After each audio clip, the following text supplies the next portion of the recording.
Olá pessoal, bem-vindos a mais um episódio do podcast da Rafus Press. Dando continuidade agora àquela nossa série sobre o Frankenstein.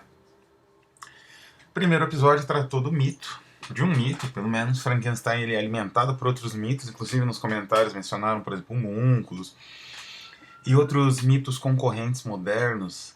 A Andreide, né, que deve ter começado, por exemplo, com Villiers de L'Isle Adam, mas teve uma grande, digamos assim, tendência original com a Mandrágora, né, do Evers, e depois com a Andreide do Metrópolis, que é uma espécie de mescla, né, da Eva Futura com a Mandrágora. Eu falei aqui no podcast, no episódio anterior, como esse material ele é um anti-Frankenstein, ele segue outras tradições, né? Então hoje nós vamos deixar um pouco o mito e tratar um pouco de um aspecto ao mesmo tempo filosófico e gore, não é? Existe gore também no Frankenstein, embora tanto na peça teatral quanto na própria narrativa da Mary Shelley, optou-se por colocar, digamos assim, fora de cena, né, obscena, a construção do Frankenstein a partir de matéria morta. Supõe-se que essa matéria morta sejam cadáveres, né? Isso sempre foi um postulado, embora, se você for analisar bem, como eu falei, como isso é meio obsceno, não fica muito claro até que ponto como é que era isso, é um corpo inteiro. Parece que é algo desconjuntado, mas essa matéria morta não é necessariamente organizada de uma maneira convencional, evidentemente. Aqui já existe o detalhe, né, o toque da ficção científica que lança o produto, né, da narrativa no campo puro do puro imaginário, mas sim, não é sempre supôs-se que sejam cadáveres organizados de uma forma meio desconjuntada, né? O cinema nos deu também essa impressão. Então a gente vai discutir um pouco essa ideia da matéria morta que vive, né? É uma ideia bastante poderosa e que está muito presente em certas concepções da Mary Shelley e até do próprio romantismo inglês. Uma pesquisadora, em um ensaio na Public Domain Review, Sharon Houston, ela observa como o casal Mary e Percy Shelley, e talvez provavelmente uma parte inclusive dos próprios autores românticos do período, acreditavam nessa possibilidade de uma espécie de reanimação do morto, não é? Eles tinham isso em conta. Eles acreditavam que talvez um médico muito habilidoso conseguisse, assim, uma pessoa recém-falecida ou coisa assim, conseguisse ser reanimado pela habilidade de um médico. E eles esse mesmo artigo nota isso, eles eram assíduos frequentadores dos espetáculos do Galvani e outros indivíduos que trabalhavam uma interface entre eletrônica ou elétrica, né? Digamos assim, entre física nesse sentido elétrico e a medicina, né? Na verdade eram espetáculos bastante, digamos assim, hoje em dia impensáveis, né? Em que você simplesmente fritava o cadáver com eletrodos até que esse cadáver de certa forma se movesse no limite em que os próprios nervos se queimavam completamente e ele desligava de vez, digamos assim. Então, essa ideia de um corpo poder ser ligado pela eletricidade, depois uma crença que era muito comum, aparece, por exemplo, no Edgar Allan Poe, né, no o estranho caso do Sr. Valdemar, Facts of Valdemar Case, que essa energia, essa eletricidade animal, né, que era muito pesquisada na época, né, então existia essa crença. Mas a pesquisadora, né, que escreve esse ensaio, que vai estar na bibliografia aqui do nosso vídeo, ela não, ou do nosso episódio do podcast, ela não vai mais longe, né? E existe algo além, né, dessa, digamos, essa visão aparentemente até um pouco ingênua, né? Que você poderia aí atribuir aos românticos, que é justamente a visão do corpo como uma máquina. O corpo como uma máquina é uma visão, digamos assim, moderna, ou pelo menos uma visão que começou a se estabelecer com mais força a partir do Renascimento. Como foi isso? Vou pegar um grande exemplo, mas Leonardo da Vinci, o próprio Michelangelo e outros pintores do Barroco e do Renascimento entrariam tranquilamente, poderiam servir como exemplo. Mas o meu exemplo é o Vesalius. O Andreas Vesalius. Ele escreveu, ou melhor, é uma coleção de pranchas, né? Chamada De Humani Corporis Fabrica. Esse material foi publicado no Brasil em edição de luxo pela editora da Unicamp. Eu recomendo, é um objeto de arte, né? Não sei se chega perto do original, né, da época, mas enfim, que é disponível em algumas bibliotecas pelo mundo, raros exemplares, mas tem uma excelente tradução em português e uma versão em fólio, né, enorme, assim, um fólio, né. Bom, o que é esse tratado do Vesalius quer? Ele quer mapear o corpo humano, que é visto como uma planta de uma fábrica. Provavelmente o Vesalius foi o primeiro grande, digamos assim, intelectual e filósofo a ter essa visão, não é? E ele, o que ele queria realmente? Ele queria que essa descrição do corpo que ele obteve com uma técnica de gravura e ilustração extremamente refinadas, né?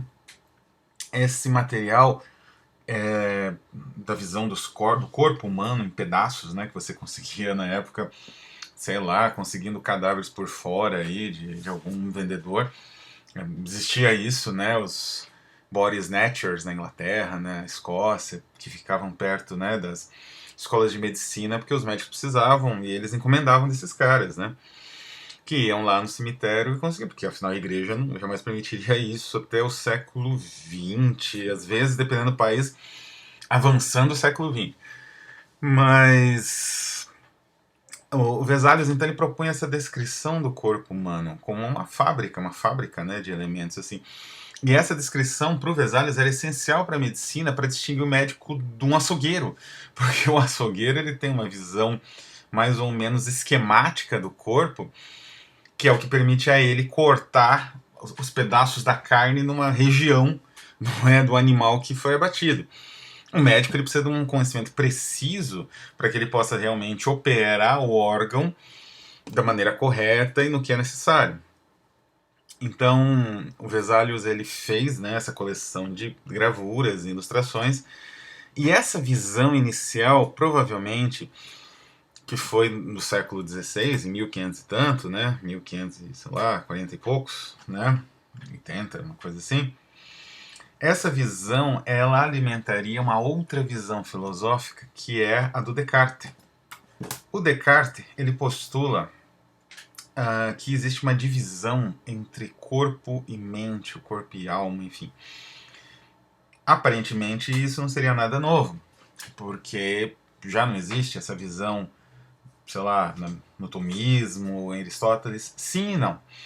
Na verdade, existiria. Sempre se pensou no corpo, a filosofia, inclusive até hoje em dia, ela sempre imagina o corpo de uma forma bem interessante, pelo seguinte: até hoje é muito difícil você entender o funcionamento do corpo e a mente, essa, digamos assim, essa interface entre corpo e mente, pelo seguinte: a mente implica em consciência, linguagem, uma série de elementos aparentemente materiais, embora exijam elementos materiais. Né? A consciência ela necessita de um corpo para existir, não é? Um corpo com as suas marcas, o seu desenvolvimento, a sua história.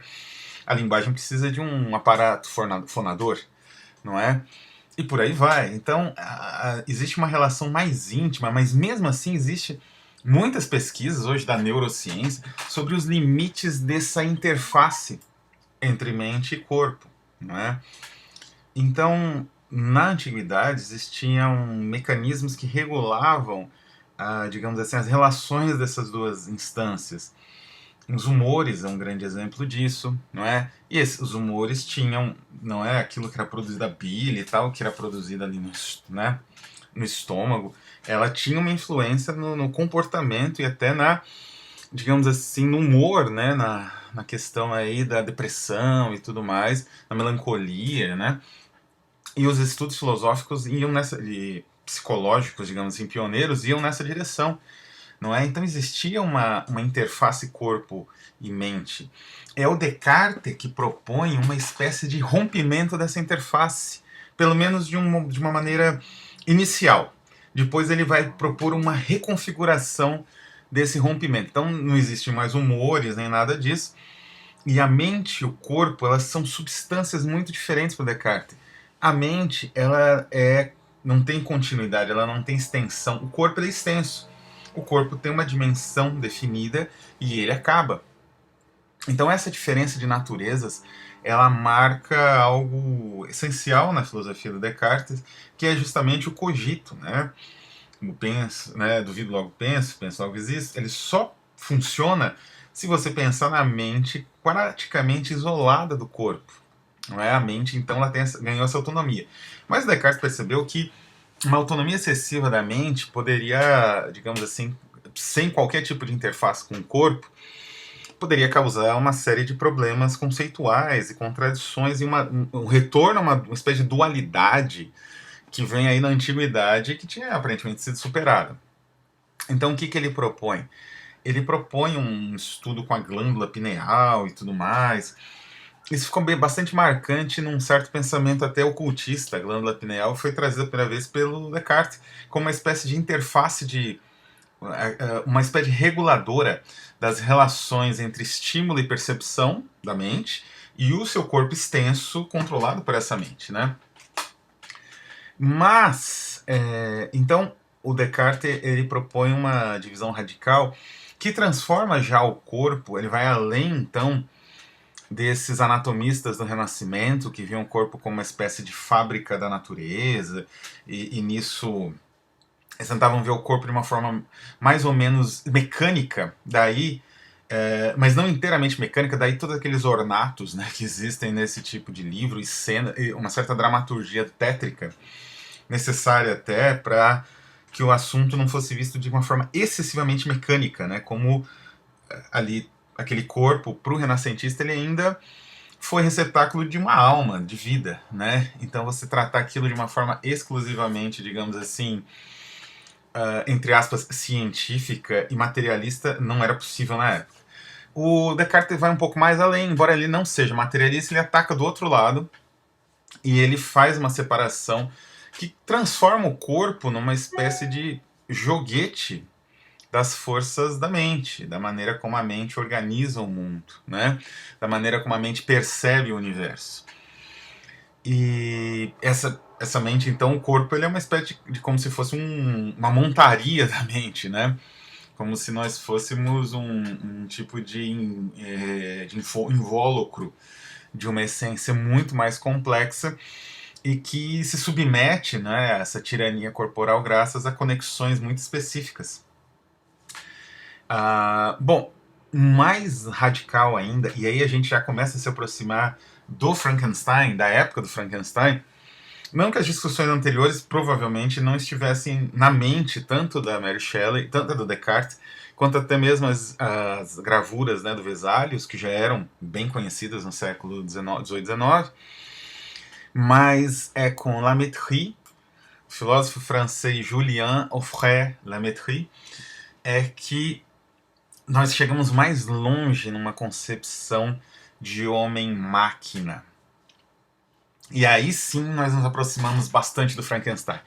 O Lamétrie, ele pega a visão do Descartes, a visão cartesiana, a separação do corpo da alma, ele percebe a contradição que o Descartes só superou com uma espécie de quase de mitologia científica, que é a história da glândula pineal, que não tinha como, assim, não era algo verificável através da empiria, né, dos testes empíricos.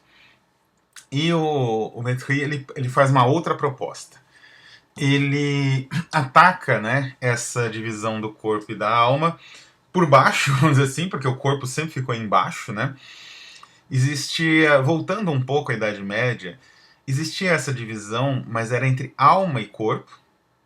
Evidentemente o corpo sempre levava a pior, era alvo aí das flagelações, dos jejuns, das infindáveis formas de autotortura que a Idade Média trouxe, né, para a humanidade e que ficou registrado. Mas, como eu disse, de certa maneira, o corpo ele era necessário e havia uma relação, não é? Só que essa relação não era mecânica. Essa relação era determinada pela alma, vamos dizer assim. Então, os humores, né, como a Bile Negra, aí lembrando do livro do Oscar Nestares, né, a Bile Negra e outros humores, eles tinham uma relação com a alma, digamos assim, eles tinham uma relação com a mente. O equilíbrio desses humores era a tarefa do médico, desde o Hipócrates, desde o Galeno, dos grandes médicos da antiguidade, que tentavam justamente equilibrar essas interfaces entre o que seria a alma, né, digamos assim, mente era aí um sinônimo praticamente da alma como esse corpo espiritual e o corpo material, não é? Então a abordagem nesse sentido não era mecânica, né? Ela não era nem esse, digamos assim, essa quase transcendentalismo do Descartes e nem o materialismo do Lametrie, que eu vou falar agora, Lametrie. Mas era uma outra maneira de entendimento do corpo, não é? Então, por exemplo, as doenças, como as epidemias, que eram frequentes na Idade Média e no Renascimento, elas eram vistas como eflúvios. Ou era alguém que envenenou um poço de água, em geral a população judia, né, judaica, ou descendente de judeus que moravam na cidade, eram todos mortos, essa era uma explicação para uma peste, ou então eflúvios, né? Então as pessoas usavam máscara por conta dos eflúvios, né? Eles vinham assim pelo ar, eles estavam ao redor, né? Eflúvio é quase uma substância espiritual, né? Ela ficava ao redor do doente e ela prejudicava a saúde do doente até ele morrer. Então as fogueiras, que se vê muito nas danças da morte, eram maneiras de combater os eflúvios. Eles punham uma madeira aromática e outras coisas assim, né? Bom, o Lametrie ele vai romper com tudo isso. Ele escreveu um livro em 1747, algumas décadas antes do Frankenstein, chamado justamente L'Homme Machine, o Homem-Máquina, né? Ou Man a Machine, em a tradução mais comum para o inglês. E nessa obra ele propõe justamente uma, digamos assim, a supressão da ideia definitiva da ideia de alma, né? O corpo, né, mente e corpo são materiais e funcionam como a máquina, né, no século XVIII tem um entendimento um pouco diferente. A nossa tendência, digamos assim, o nosso semantismo, nossa tendência semântica é perceber máquina como algo meio próximo das máquinas informacionais, da circuitaria, né, que nós temos aí em robôs, em computadores, enfim, no tipo de máquina que está ao nosso redor. Máquina, na época do Lametrie, no século XVIII, na época do Iluminismo, na verdade era a máquina no sentido mecânico, né? No sentido das fábricas, no sentido das estruturas mecânicas de roldana, como uma máquina a vapor, não é? Então você tem uma entrada de combustível, não é? Um combustível de explosão, como o vapor, e a máquina, então, ela libera uma série de forças, de energia, né, que pode ser até calculado em joules, né, que é o nome de um físico, de um engenheiro da época. Esse é o tipo de máquina, né? A máquina no sentido de mover, não é, de pistões, enfim, de elementos mecânicos, numa relação de sincronia. E o Lametrie ele foi muito radical, né? Ele propunha, por exemplo, que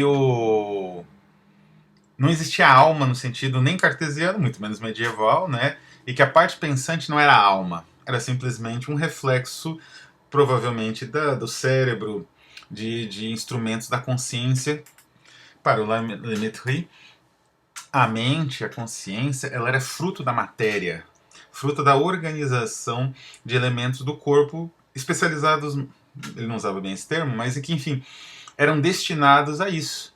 Então não existia uma alma e a mente ela é parte do corpo, não é? E ela principalmente é um elemento mecânico como o resto do corpo. Então a musculatura, essa parte extensa que o Descartes ele via como o oposto da mente, para o La Mettrie a mente era simplesmente um órgão que funcionava de uma maneira diferente do músculo para, sei lá, impulsionar um objeto, não é? Enfim, é uma visão muito contemporânea, a visão inclusive defendida até pela neurociência atual, e ele vai mais longe, né? Ele dizia que as ações atribuídas à mente, que era muito comum, como eu disse, né? Isso é uma herança até do pensamento tanto aristotélico quanto tomista medieval, que era garantir uma certa dignidade à mente, de uma tal maneira que certas ações humanas, elas eram, ou do corpo humano, elas eram vistas como ações da mente. Então, por exemplo, um exemplo clássico nisso são as visões dos santos, né?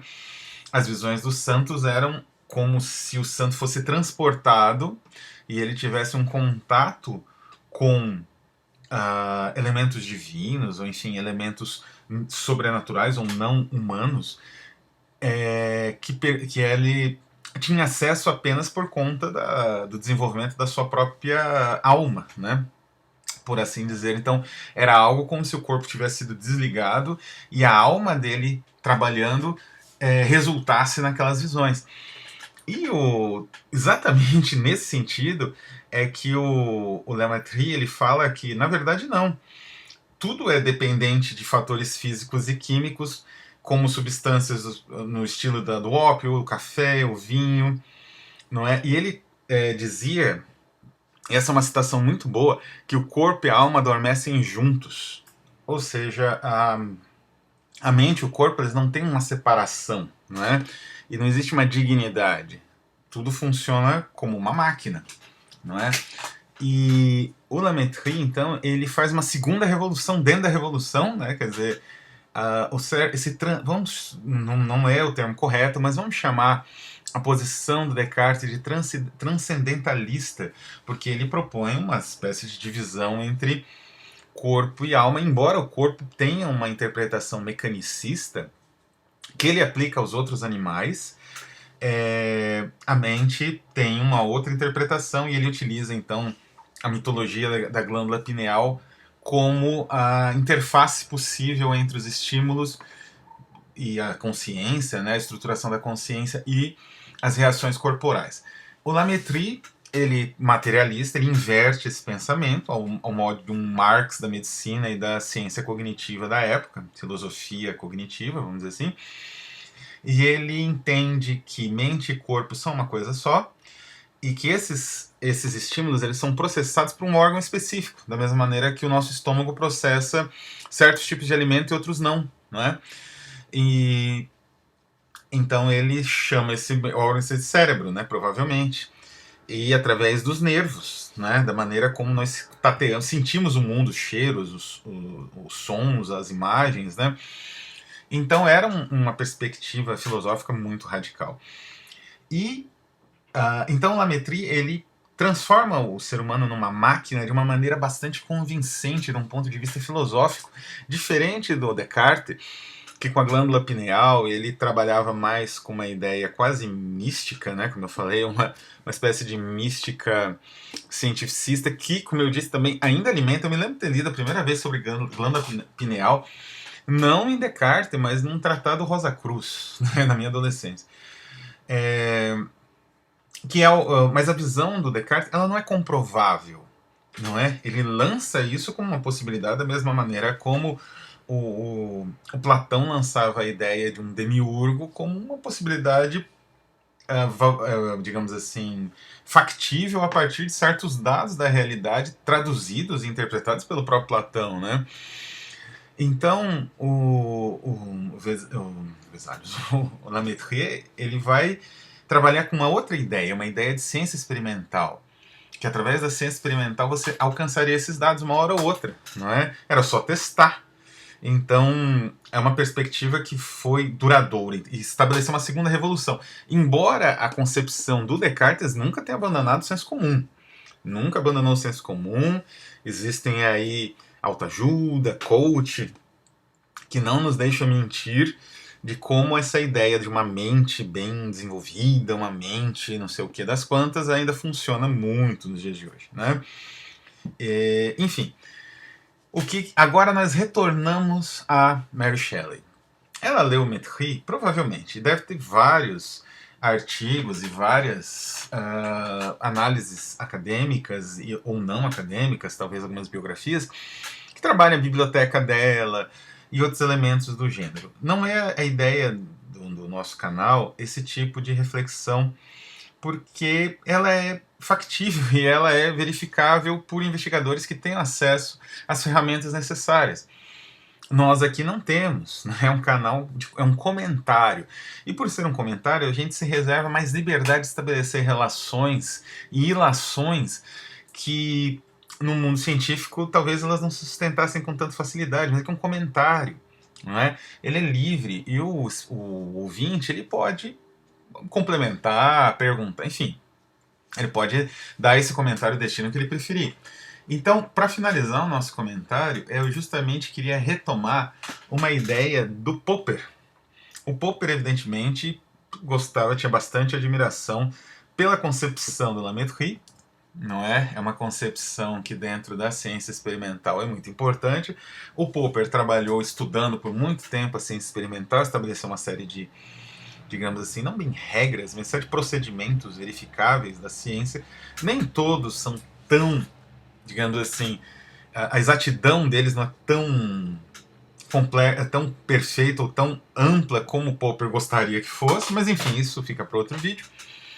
E ele percebe uma coisa interessante no La Métrie, que é, e aí a gente volta àquela ideia que os Shelley, né, tanto a Mary quanto o Percy, eles alimentavam no seu dia a dia, eram pessoas que foram muito acossadas pela tragédia, perderam vários filhos, né, por várias causas, às vezes em idade bem jovem, então tiveram uma vida muito difícil, muito terrível. O próprio Percy faleceu cedo por um acidente ridículo, né, assim, um acidente de navio, ele não sabia nadar, inclusive estava num barco, e o barco naufragou, enfim. Então eles acalentavam essa ideia de uma ressuscitação e não de uma ressurreição, não só pela tragédia em si que eles viveram, que talvez predispusesse a algo do gênero, mas também por uma visão muito interessante que é evocada pelo Popper. O Popper, num livro chamado Of Clothes and Clocks, não é? Na verdade é um ensaio com esse título, ele observa as ideias de La Métrie, como essas ideias eram, de certa maneira, entraram em choque, né, no século XX e XXI, com as concepções não deterministas de pura, porque evidentemente a ideia de um homem-máquina transforma tudo num... A estrutura mente-corpo, né, ela se torna mais explicável e, nesse sentido, mais determinável, não é? Então é o que faz um neurologista, né? Ele vai, analisa o seu DNA, analisa a frequência dos seus exames gerais corporais, a frequência, né, a maneira como se comporta certas proteínas no seu cérebro através da tomografia ou da ressonância com contraste ou sem, e ele vai ter certeza que você vai ter ou está tendo algum tipo de demência. Então esse aspecto determinista, isso foi antecipado pela La Métrie. E evidentemente esse aspecto ele entra em choque com a visão mais não determinista da física quântica, enfim, da física contemporânea. Mas uma coisa que ele fala que é muito interessante, não é? É que uma tendência dessa filosofia mecanicista que resultaria na concepção darwinista de evolução, por exemplo, é uma tendência que não vê tanta diferenciação entre o corpo morto e o corpo vivo, não é? Uma vez que, de certa maneira, você tem mecanismos, né, mecanismos em funcionamento que podem estar ativos, em funcionamento, ou desligados, ou desativados temporariamente, definitivamente, enfim.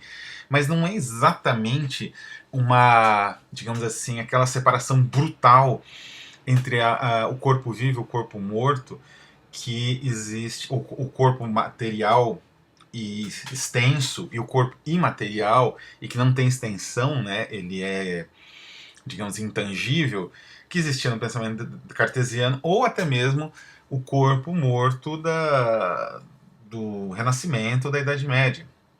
Aquele corpo que não está mais provisto de alma, né? A alma deixou o corpo e o corpo então começa a apodrecer, aquela ligação que existia através de outras interfaces, de outras formas, né?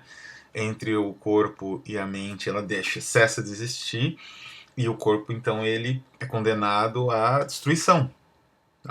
Não é? Ele se torna inanimado e é logo destruído. É interessante que, a partir da La Métrie, a ideia, e provavelmente a partir de Mary Shelley, que leu esse tratado ou ouviu falar de alguma maneira, como eu falei, eu nem procurei isso porque não é ideia aqui resumir um artigo científico, né? Só lançar algumas observações sobre certos desenvolvimentos do Frankenstein. Então, nesse sentido, Frankenstein ele vai numa direção muito contemporânea, que é a ideia que o corpo, por ser uma máquina, vivo ou morto, matéria inanimada ou matéria animada, ele não tem tanta diferença assim. E isso que permite o cientista trabalhar, fazer a sua criatura e depois se arrepender dela. Isso que faz com que a criatura não seja simplesmente animada por um sopro infernal, por um espírito demoníaco, como eram ah, os objetos inanimados que ganhavam animação digamos assim, nas narrativas mais medievais, não é?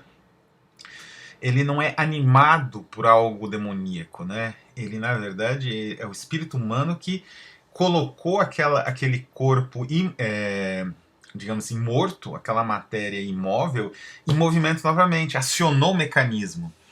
É como se os Shelley, especialmente a Mary, eles acreditassem que, de certa maneira, um médico, um cientista, ele pudesse destravar um mecanismo e um corpo morto voltar. E a volta desse corpo morto não é um pecado, não é uma danação, não é? Aqui, em contraste, como eu falei, com o Metrópolis, nós temos um incrível visão não moralista, uma visão muito mais sofisticada. Isso é uma obra de 100 anos antes, né? Que é justamente a ideia que esse ser que era inanimado, que era morto, quando ele volta à vida, né? Ou melhor, quando ele é colocado de novo em movimento, a vida volta a processar a máquina que ele é, né? A máquina que ele é volta a funcionar, ele não tem nada de monstruoso, né? Ele é um ser com o qual o leitor consegue sentir uma empatia, às vezes até maior do que com os elementos humanos da narrativa. Embora também haja bastante empatia com esses elementos. Bom, vou ficando por aqui. Essa é uma observação que eu gostaria que todos pensassem. Não sei se esse segundo episódio ficou filosófico demais, mas a obra do La Métrie vale a pena de ser lida. É uma discussão muito interessante, está na base da ideia, o homem-máquina, que hoje é ciborgue e tal, está na base do Frankenstein. Então é isso, até o próximo episódio então.